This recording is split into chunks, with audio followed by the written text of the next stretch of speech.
Olá e bem-vindos. Hoje a gente vai mergulhar numa jornada bem profunda sobre a consciência. Uma jornada e tanto. Sim, e vamos usar como mapa 3 figuras do esoterismo ocidental. As fontes que a gente tem são bem densas. Sim, bastante. Temos o livro Meditações sobre o Tarô, que é um clássico do hermetismo cristão, e também umas notas que conectam um desses arquétipos, o eremita, com a psicologia do Jung e até tradições monásticas. É uma mistura fascinante. Totalmente. A nossa missão aqui é tentar traçar um caminho que começa com a criação, com a ação do mago, Certo. depois passa pela sabedoria receptiva da papisa e, por fim, culmina na solidão introspectiva do eremita. A ideia é ver o que cada etapa ensina pra gente sobre autoconhecimento. Exato. E o mais interessante é que não estamos falando só de símbolos antigos, sabe? As fontes tratam esses arcanos como exercícios espirituais de verdade. Exercícios espirituais, gostei disso. Pois é como se cada um deles revelasse um método prático e também princípios teóricos para a gente navegar a nossa vida interior. Então, o nosso foco vai ser em 3 estágios-chave: o ato, a reflexão e, por fim, a síntese silenciosa. Perfeito, então vamos começar a desempacotar isso. A jornada se inicia com o arcano 1, a faísca da criação, o mago. O ponto de partida. Exato. O livro diz que ele é o arcano dos arcanos. Mas o que me pegou mesmo na descrição foi uma coisa.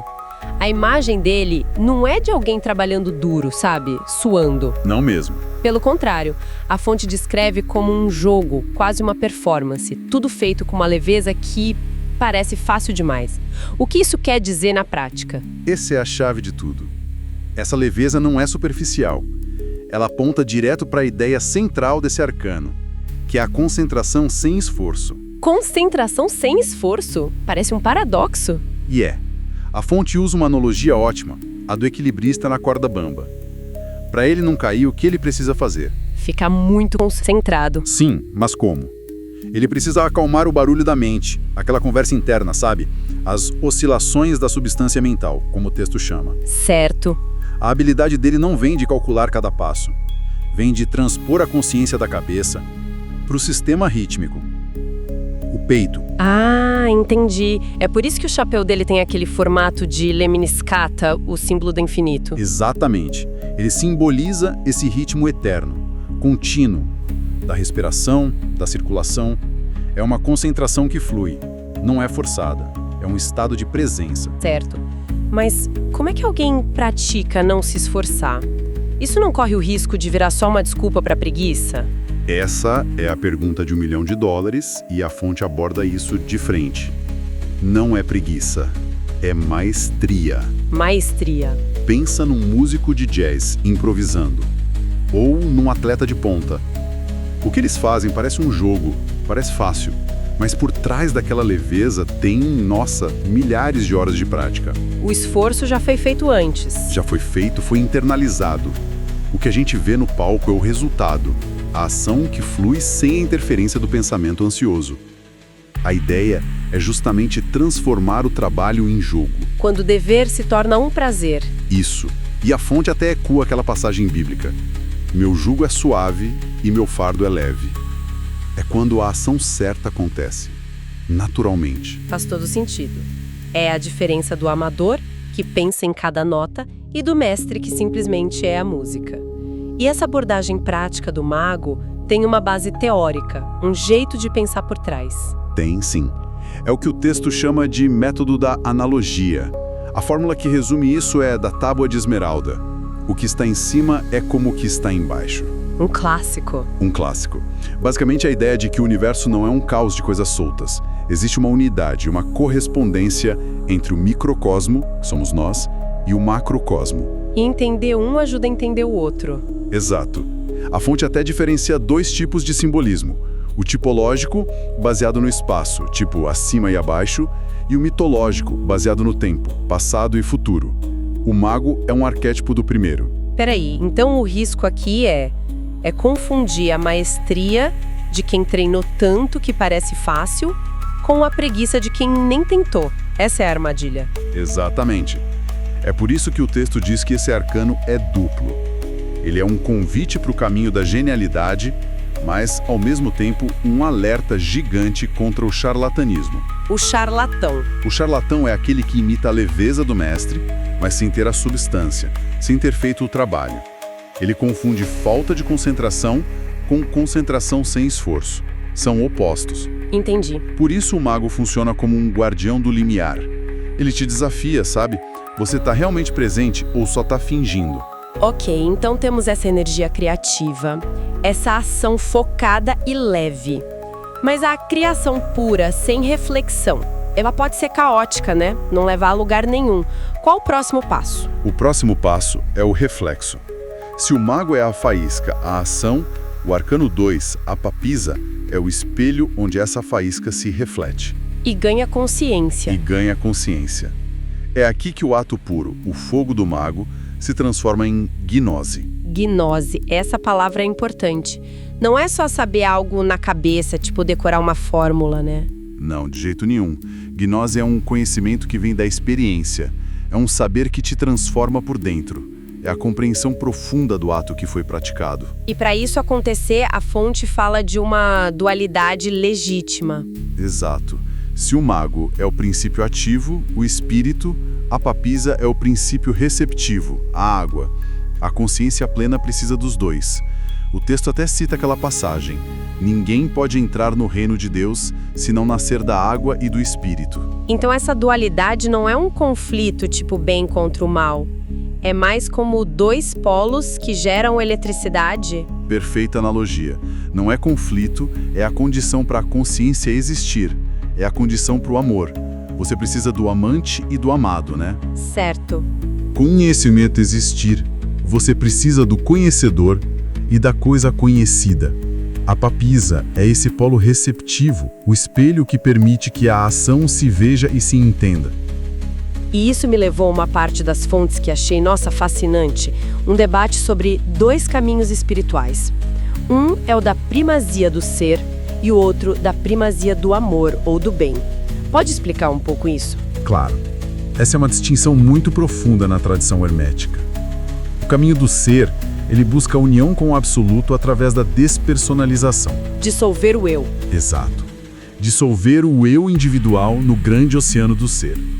A fonte descreve esse caminho como o dos olhos secos. Uma transcendência que pode ser fria, impessoal. E o outro caminho? O do amor. O outro não busca apagar a personalidade, pelo contrário, busca intensificá-la. É através do amor, do encontro com o divino como um outro, que o indivíduo se torna mais ele mesmo. Mais vivo. Mais vivo. A fonte descreve esse caminho como o do dom das lágrimas. Uma experiência cheia de sentimento, de calor. O texto faz questão de ressaltar: o mestre chorou. E critica as filosofias que ensinam a despersonalização. Chega a chamar os proponentes de ladrões e salteadores da personalidade. Nossa, é muito forte. Porque vai na contramão de muita coisa que se ouve sobre dissolver o ego, atingir um vazio impessoal. Aqui a espiritualidade é um caminho para se tornar mais pessoa, não menos. Exatamente. E isso nos leva a como uma tradição espiritual viva nasce. A fonte usa uma analogia brilhante com o tetragrama, as 4 letras hebraicas do nome de Deus: Yod, Ei, Val, Ei. Opa, para aí, tetragrama. Para quem não conhece, é um conceito central na Cábala, na tradição judaica, certo? As 4 letras do nome divino. Isso mesmo. E como isso se aplica aqui? Pense nessas 4 letras como 4 etapas. A primeira, Iod, é o misticismo. É a faísca, a experiência direta, o toque espiritual. É algo como o mago, pessoal, intransferível. Mas como algo assim vira uma tradição, algo que pode ser compartilhado? É aí que entra a segunda etapa. O primeiro H, que corresponde à gnose. É a reflexão sobre aquela experiência. É o ouvido espiritual que escuta o significado do que foi vivido. É a papisa com seu livro. Entendendo o que aconteceu. Exatamente. A terceira etapa é Val, a magia, a ação criadora. É quando você pega a experiência e a compreensão e cria algo no mundo. Um rito, uma arte, uma comunidade. E por fim, A quarta etapa, o H final. A filosofia hermética, a síntese de tudo, a tradição, o livro que pode ser passado adiante.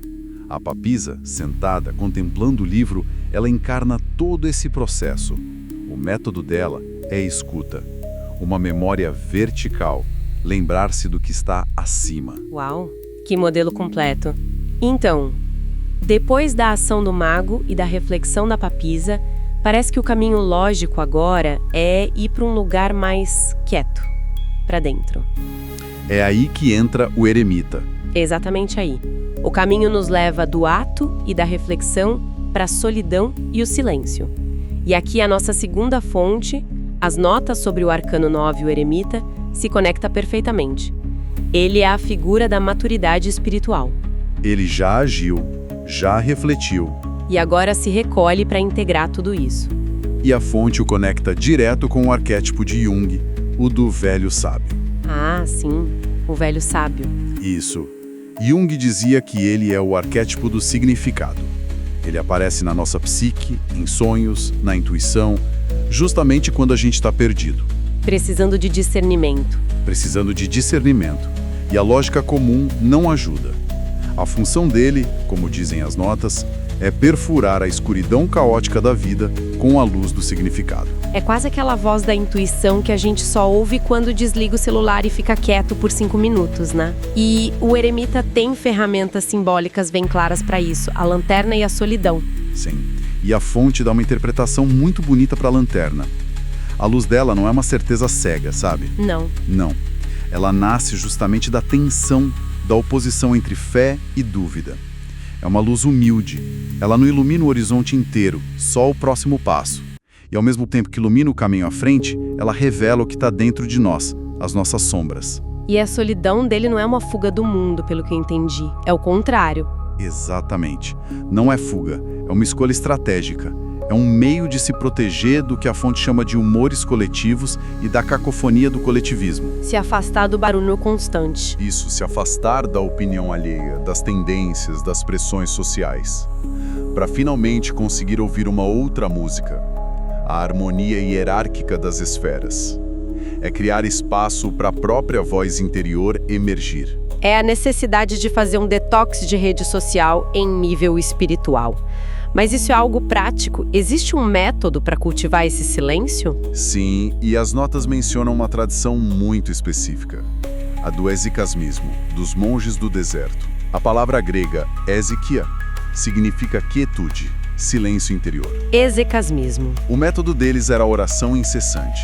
A repetição de uma frase sagrada para acalmar a mente. E o ponto mais fascinante é que isso não precisa ser praticado só no mosteiro. O objetivo é desenvolver uma zona de silêncio dentro de si. Um refúgio acessível. Sempre acessível, mesmo no meio de uma rua barulhenta. Mas isso é possível hoje em dia.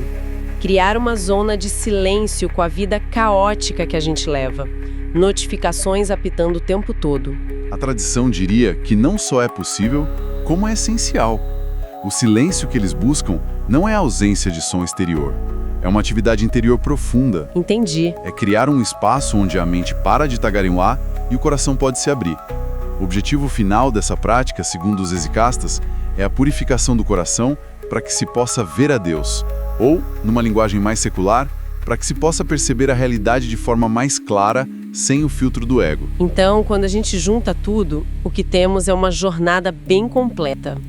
Começa com o jogo criativo do mago, Essa ação presente. focada, Isso. passa pela sabedoria que vem da escuta, da reflexão com a papisa e culmina na integração profunda que só acontece no silêncio com o eremita. É um ciclo: ação, reflexão e silêncio. E para fechar, tem um último pensamento nas notas sobre o eremita que é muito provocador. A verdadeira sabedoria dele não está tanto no que ele diz, E onde ela está? está na sua prática do silêncio. E principalmente naquilo que ele escolhe não dizer. Interessante. Em um mundo como o nosso, saturado de informação, de ruído, as fontes sugerem uma ideia radical. Talvez as verdades mais importantes não sejam aquelas que a gente fala ou transmite. Mas sim, Talvez elas sejam aquelas que a gente recebe, em silêncio. Isso deixa a gente com uma questão para refletir, né? No meio de tanto barulho, o que será que a gente conseguiria ouvir de verdade se estivéssemos dispostos a escutar o que apenas o silêncio tem a nos revelar?